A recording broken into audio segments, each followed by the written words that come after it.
Hi అండి, నమస్తే. Welcome to realistic stories. నేను ఇప్పుడు మీకు చెప్పబోయే స్టోరీ వచ్చేసి రాధా కళ్యాణం పార్ట్ 5 కంటిన్యూషన్ అండి. వీడియోని ఎక్కడ స్కిప్ చేయకుండా ఎండింగ్ వరకు చూడండి, స్టోరీ పూర్తిగా అర్థమవుతుంది. అలాగే ఈ స్టోరీ గురించి మీ అభిప్రాయాన్ని కామెంట్ల రూపంలో మర్చిపోకుండా తెలియచేయండి. లైక్ చేయండి, షేర్ చేయండి. పిల్లలు ఐస్ క్రీమ్ తింటూ ఎంజాయ్ చేస్తూ ఉండగా రాధా కళ్యాణ్ ఇద్దరు మాట్లాడుకుంటూ ఉంటారు. మర్చిపోయానండి, ఈరోజు ఫంక్షన్కి వెళ్ళాను కదా, అక్కడ అందరూ గుడ్ న్యూస్ ఎప్పుడు చెప్తావు అని ఆట పట్టించారు. కానీ అత్తయ్య గారు మాత్రం ఆ వార్త కోసమే వెయిట్ చేస్తున్నానని చాలా సీరియస్గా చెప్పారు. మనకి ఈ ఇద్దరు పిల్లలు చాలు కదా అంటూ అనుమానంగా చూస్తుంది కళ్యాణ్ వైపు. ఈ ఉద్దేశం అమ్మదేనా లేదా తమరిది కూడానా అంటాడు కళ్యాణ్. చిచ్చి, నాది కాదండి, అత్తయ్య గారు బాధపడుతున్నారు కదా, ఆవిడ మాటలకు ఎదురు చెప్పలేకపోయాను అంటుంది రాధ. అమ్మదంతా చాదస్తం రాధా, మనకు ఈ ఇద్దరు చాలు, వీళ్ళను పెంచి పెద్ద చేస్తే చాలు. అమ్మ అంతే, ఏదో ఒక గొడవ లేకపోతే ఏమీ తోచదు. ఒక పని చెయ్యి, స్కూల్ నుంచి పిల్లలు వచ్చాక ఒక గంట సేపు అమ్మ దగ్గర వదిలేసి నువ్వు శాంతి బయటకు వెళ్ళండి. ఇక మళ్ళీ పిల్లలు అన్న టాపిక్ ఎత్తదు, ఇంక మాట్లాడితే ఒట్టు అంటూ నవ్వుతాడు కళ్యాణ్. రాధ రాజ్యం ఉన్న మాటల గురించి ఆలోచిస్తూ సైలెంట్గా ఉండిపోతుంది. ఏంటి మహి, నేనేమో వాడిని క్రికెటర్ని, దాన్ని మ్యూజిషియన్ని ప్లాన్ చేస్తుంటే నువ్వేకంగా క్రికెట్ టీంని, బ్యాండ్ పార్టీని తయారు చేయాలని ప్లాన్ చేస్తున్నావా? అలా అయితే నేను ఇంకా వేరే జాబ్ ఏం చేయనక్కర్లేదు, వరుస పెట్టి పుట్టిన పిల్లలందరికీ ట్రీట్మెంట్ ఇస్తూ కూర్చోవడమే అంటూ నవ్వుతూ ఉంటాడు. అయితే లక్కీకు మ్యూజిక్ నేర్పిద్దామా అంటుంది రాధ. మరి అది పెట్టే రాగాలకు మ్యూజిషియన్ కాకపోతే ఇంకేమవుతుంది? ఒక పెద్ద సింగరే జనాల ప్రాణాలను తీసేస్తుంది. ఇంకా యష్, వాడికేమో క్రికెట్ పిచ్చి, సపోర్ట్ చేస్తే వాడొక పెద్ద క్రికెటర్ అవుతాడు. అమ్మ చెప్పిన మాటలు ఆలోచించకుండా వీళ్ళిద్దరిని చూసుకో చాలు అంటాడు కళ్యాణ్. సరే అండి, పదండి, చాలా లేట్ అవుతుంది, మళ్ళీ అత్తయ్య గారు కోపడతారు అంటుంది రాధ. భోజనం చేసి పిల్లలిద్దరినీ పడుకోబెడుతూ ఉంటుంది. యష్ పడుకున్నాడు, మీరు మీ రూమ్లోనికి తీసుకురమ్మంటారా అని అడుగుతుంది రాధ. పిల్లలిద్దరూ పడుకున్నారు కదా, కాసేపు ఈ రూమ్లో నా దగ్గర పడుకోవచ్చు కదా అంటాడు కళ్యాణ్ కోరికగా చూస్తూ. పిల్లలు నిద్రలో లేచి అమ్మ అమ్మ అని ఏడుస్తూ ఉంటారు. నేను పక్కన లేకపోతే భయపడతాడు, నేను నా రూమ్లోనే పడుకుంటాను అంటుంది రాధ. సరే అయితే నన్ను కూడా నిద్రపుచ్చి అప్పుడు వెళ్ళి పడుకో అంటూ ఊరకంటితో రాధ వైపు చూస్తాడు. నిద్రపుచ్చడానికి మీరేమైనా చిన్నపిల్లాడా ఏంటి? యష్ని తీసుకోండి వచ్చి అంటుంది. ప్లీజ్ కాసేపు కొంచెం ఏదైనా కబుర్లు చెప్పొచ్చు కదా అంటూ బ్రతిమలాడుతున్నాడు కళ్యాణ్. మర్చిపోయాను, నాన్నగారు ఇంతకు ముందే కాల్ చేశారు, దసరా పండక్కి పిల్లల్ని తీసుకుని మా ఇంటికి రమ్మన్నారు, వెళ్దామా అంటూ వచ్చి కళ్యాణ్ పక్కన కూర్చొని ఆశగా అడుగుతుంది. నాకు ఇలా పండగలకు ఫంక్షన్కు వెళ్ళడం ఇష్టం ఉండదు, ఎంజాయ్ చేసినట్లు కూడా అనిపించదు, టైం అంతా హడావిడితోనే గడిచిపోతుంది. నార్మల్ డేస్లోనే ప్లాన్ చేసుకుని వెళ్ళామనుకో ప్రశాంతంగా ఉండొచ్చు అంటాడు. సర్లేండి, మీ ఇష్టం అంటుంది. ఏంటి ఫీల్ అయ్యావా? నేను అలా చెప్పడం నీకు ఇష్టం లేదా అంటాడు కళ్యాణ్. లేదు లేదు, మీరిలా ఓపెన్గా మాట్లాడితేనే నాకు చాలా ఇష్టం అంటుంది రాధ. ఈ ప్రపంచంలో అన్నిటికంటే నాకు రాధ అంటేనే ఇష్టం అంటూ ఒడిలో వాలిపోతాడు కళ్యాణ్. అంతా బుద్ధిదే, హాస్పిటల్కి వెళ్తే నేను అస్సలు గుర్తుకురాను అంటూ ఆలకగా మూతి ముడుచుకుంటుంది. నీకైనా అంతే కదా, లక్కీ యష్లతో ఉంటే అసలు నేను గుర్తే రాదు అంటూ ఉదయ్ కూడా మొహం ఇంకో రకంగా పెడతాడు. నేను అలిగితే మీరు కూడా అలుగుతారా, నన్ను బ్రతిమాలరా అంటుంది రాధ. ఎందుకు బ్రతిమాలను, నువ్వు ఓకే అంటే మా హైదరాబాద్లో ఎలా బ్రతిమలాడతారో నీకు వివరంగా చేసి చూపిస్తాను అంటాడు కొంటిగా. కళ్యాణ్ అలా కోరికగా రాధను చూసి మాట్లాడేసరికి రాధకు కోటి వీణులు ఒక్కసారిగా మోగినట్లుగా అనిపిస్తాయి. సరే ఇక నేను వెళ్ళి పడుకుంటాను అంటూ కంగారుగా వెళ్ళిపోతుంది. ఏంటో ఈ రాధ దగ్గరగా వస్తుంది కానీ దగ్గర కాకుండానే వెళ్ళిపోతుంది. నాలో మొదలైన అలజడి ఎప్పుడు తెలుసుకుంటుందో ఏంటో, ప్రేమతో తన గుండెలకు నన్ను ఎప్పుడు హత్తుకుంటుందో అనుకుని తనని కౌగలించుకొని ఈ ప్రపంచాన్ని మర్చిపోయి ప్రశాంతంగా నిద్రపోవాలి అనిపిస్తుంది అనుకుంటూ పిల్లోను గట్టిగా కౌగిలించుకొని ఆలోచిస్తూ పడుకుంటాడు. దసరా అంటే ఇదివరకు ఎంతో సందడి చేసేదాన్ని, బొమ్మలు కొలువులు పెట్టి పేరంటం పిలిచేదాన్ని. ఆ రోజులే వేరు అంటూ రాజ్యం కిచెన్లో శాంతికి చెప్తూ ఉంటుంది. అయితే ఈ సంవత్సరం మనం బొమ్మల కొలువు పెడదామా అత్తయ్య గారు? పిల్లలకు కూడా సరదాగా ఉంటుంది అని ఉత్సాహంగా అడుగుతుంది రాధ. రాజ్యం మొహం ఒక్కసారిగా వెలిగిపోతుంది. అదెంత భాగ్యం! అదిగో స్టోర్ రూమ్ కీస్ అక్కడే ఉన్నాయి. ఆ రూమ్లో చాలా బొమ్మలున్నాయి, వెళ్ళి తీసుకురా అంటుంది. పిల్లలను స్కూలుకి పంపించగానే రాధ శాంతితో కలిసి ఆ బొమ్మలన్నింటినీ క్లీన్ చేస్తుంది. పిల్లలు కూడా సరదాగా రాధకు హెల్ప్ చేస్తూ ఉంటారు. కళ్యాణ్ వచ్చేసరికి పిల్లలిద్దరూ అటు ఇటు చేరి, డాడీ మమ్మీ మేము పెద్ద జూ పార్క్ చేస్తున్నాం, నానమ్మ ఇంకా బొమ్మలు తీసుకురావడానికి వెళ్ళింది అంటూ యాంగ్జైటీగా చెప్తూ ఉంటారు. ఆల్రెడీ ఇంట్లో 2 టైగర్స్ ఉన్నాయి కదరా నాన్న, మీ మమ్మీ ఏకంగా జూ పార్క్ చేస్తుందా అంటాడు కళ్యాణ్. మన దగ్గరున్నవి 2 కదా, జూ చేయాలంటే చాలా కావాలి అంటుంది రాధ నవ్వుతూ. ఎందుకు లేవు, ఇంకా మన ఇంట్లో 2 లవ్ బర్డ్స్ ఉన్నాయి కదా, అది నువ్వు నేను. అవే కాదు, సింహం లాంటి అమ్మ, గంగిగోవు లాంటి నాన్న, ఇంకా జింక పిల్ల లాంటి శాంతి అంటాడు కళ్యాణ్. మీరు పైకి కనపడరు కానీ చాలా నాటి అంటుంది రాధ. నువ్వు మాత్రం పైకి సైలెంట్గా కనిపిస్తావు, లోపల సత్యభామవేగా. జడ ముందుకు వేసుకుని వయ్యారంగా సత్యభామలా కూర్చున్నావు అంటూ తన షర్ట్ హ్యాండ్స్ పైకి మడిచి వాళ్లతో పాటు పనిలో జాయిన్ అవుతాడు. షాప్కి వెళ్ళి బొమ్మలు తీసుకువస్తూ ఇంటికి చేరిన రాజ్యం కళ్యాణ్ చూసి, ఇదేంట్రా నువ్వెప్పుడొచ్చావు, ఇక్కడ నువ్వేం చేస్తున్నావు అంటుంది ఆశ్చర్యంగా. నేనేమీ హెల్ప్ చేయడం లేదని నీ కోడలు అలిగిందిలే, అందుకే బొమ్మలకి కలర్స్ వేస్తున్నాను అంటాడు కళ్యాణ్. ఈ సరసాలకేమీ తక్కువ లేదు, నేను చెప్పిన పని ఏం చేశారు? ఇదిగోండి ఈ చిన్ని కృష్ణుని తీసుకువచ్చాను, వచ్చే ఏడాది మన ఇంట్లో ఇలాంటి చిన్ని కృష్ణుడు పారాడాలి అంటూ అందమైన బొమ్మను చూపిస్తూ ఇద్దరికీ తన కోరికను ఓపెన్గా చెప్పేస్తుంది రాజ్యం. డోంట్ బీ సిల్లీ అమ్మా, నీకు అంతగా కావాలంటే ఇంకో 10 కృష్ణుడి బొమ్మలు తీసుకొచ్చిస్తాను, అంతేకాని లేనిపోని ఆలోచనలతో మమ్మల్ని డిస్టర్బ్ చేయకు అంటూ రూమ్లోనికి వెళ్ళిపోతాడు కళ్యాణ్.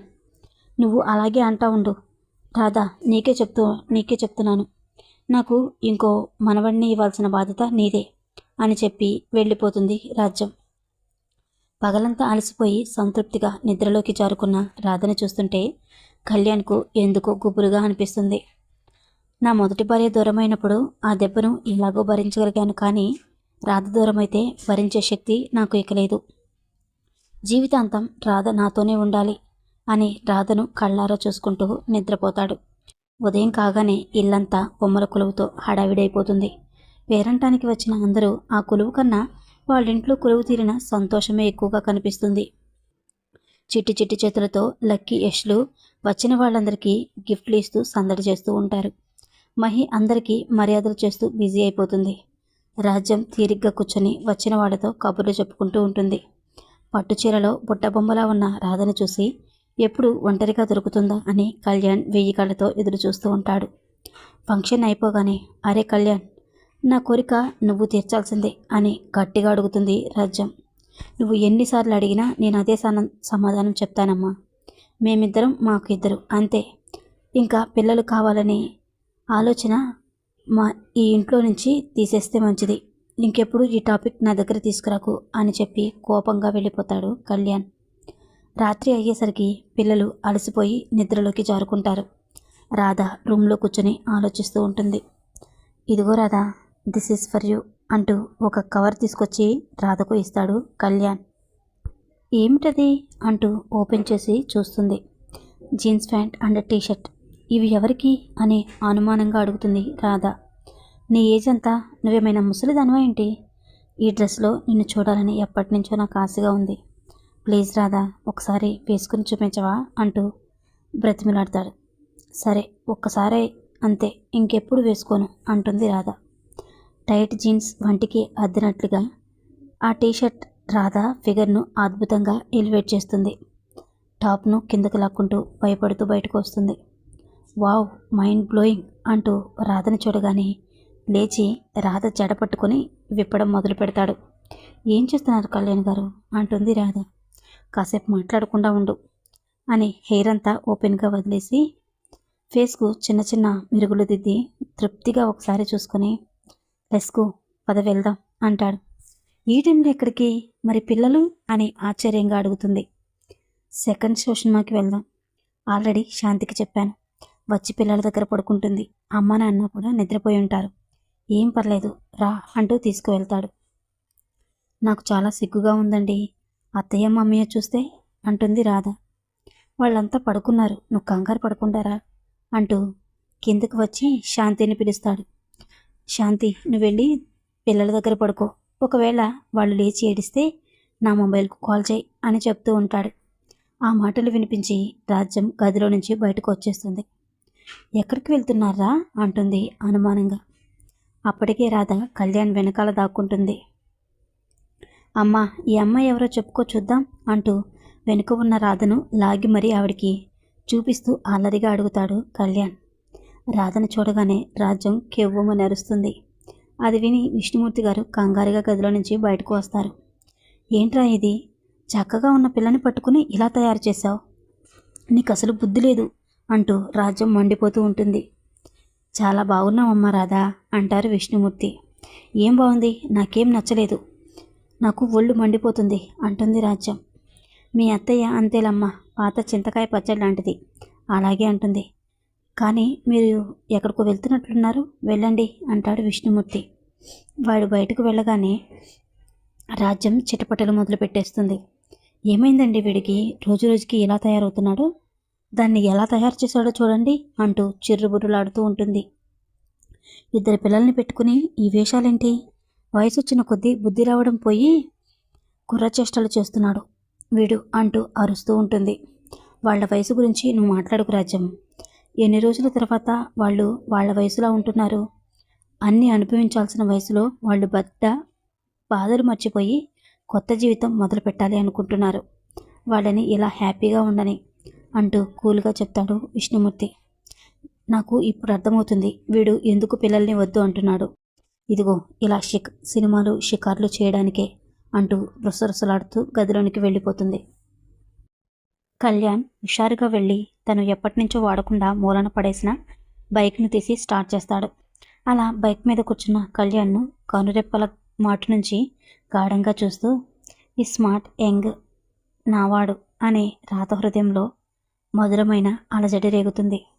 ఏం రాధా అలా చూస్తున్నావేంటి, వచ్చి బైక్ ఎక్కు అంటాడు కళ్యాణ్. మీకు బైక్ డ్రైవింగ్ వచ్చా అంటూ అనుమానంగా అడుగుతుంది రాధ. అంటే మీరు డ్రైవ్ చేయడం ఎప్పటి నుండి చూడలేదు కదా, అందుకే అలా అడిగాను అంటుంది. నా డ్రైవింగ్ని శంకిస్తున్నావా, నేనేంటో చూపిస్తాను అంటూ కాలనీ దాటగానే స్పీడ్ పెంచేస్తాడు. కళ్యాణ్ గారు స్లోగా వెళ్ళండి, నాకు చాలా భయంగా ఉంది అంటూ హత్తుకుపోతూ కళ్ళు మూసుకుంటుంది రాధ. నీకెంత భయమేస్తే నాకు అంత అడ్వాంటేజ్ అంటూ దూసుకుపోతూ ఉంటాడు కళ్యాణ్.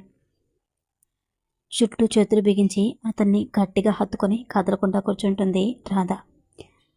బైక్ పార్క్ చేసి హడావిడిగా సినిమా ఆల్రెడీ స్టార్ట్ అయిపోయి ఉంటుంది అంటూ హడావిడిగా థియేటర్లోకి ఎంటర్ అవుతారు.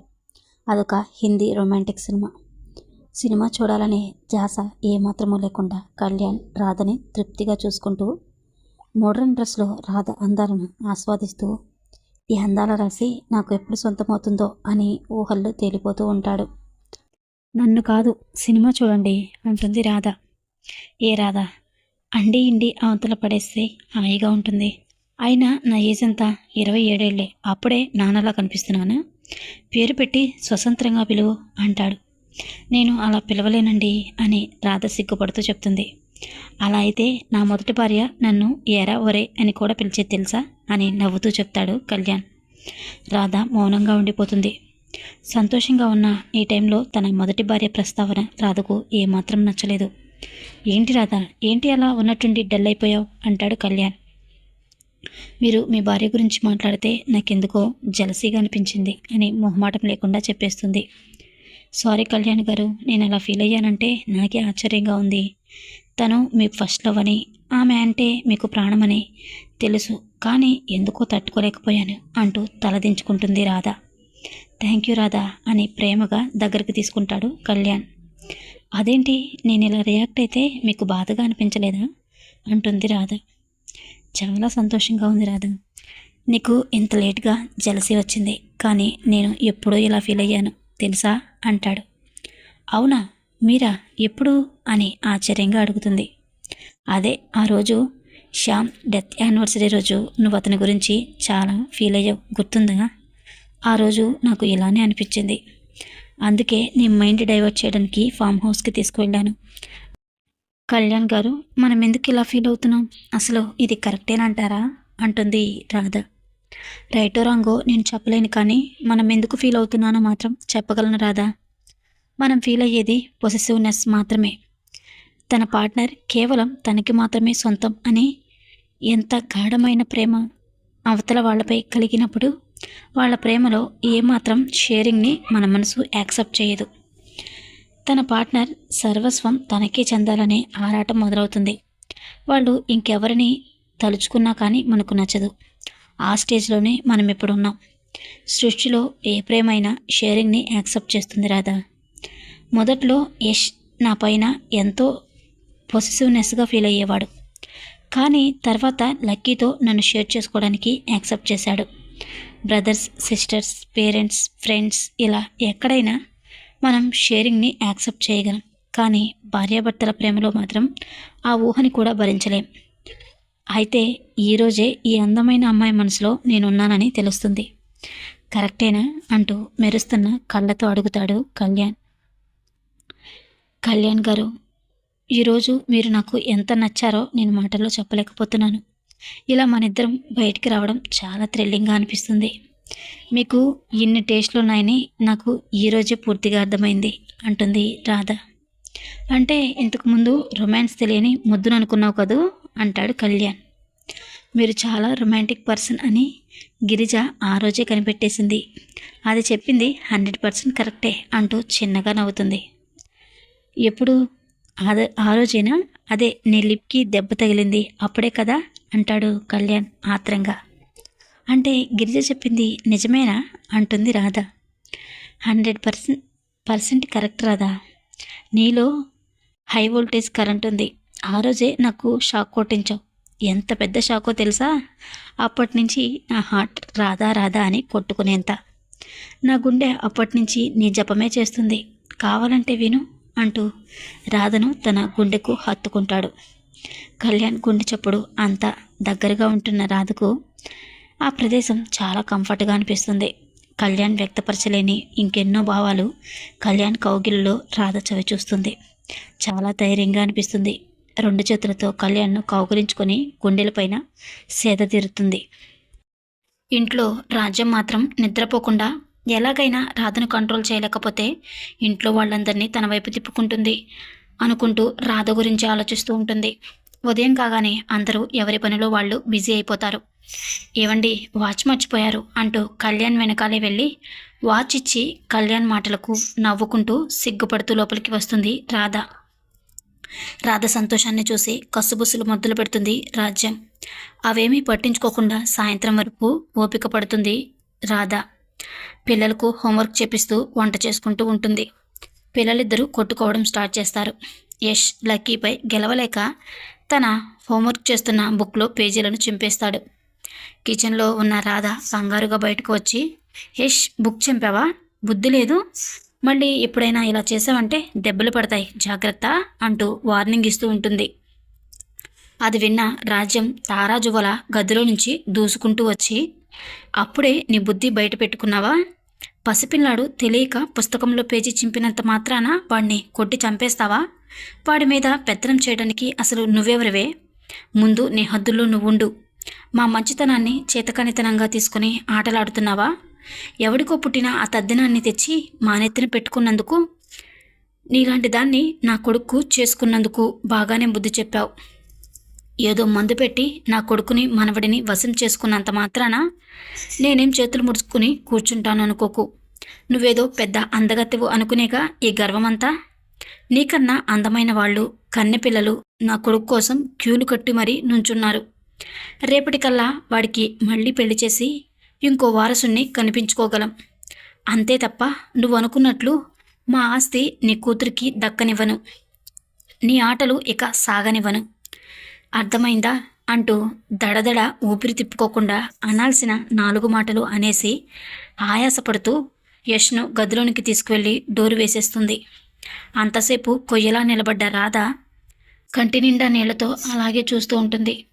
అమ్మా అంటూ లక్కీ బిక్కముఖం వేసుకుని కుదుపుతూ ఉంటే ఈ లోకంలోనికి వచ్చింది.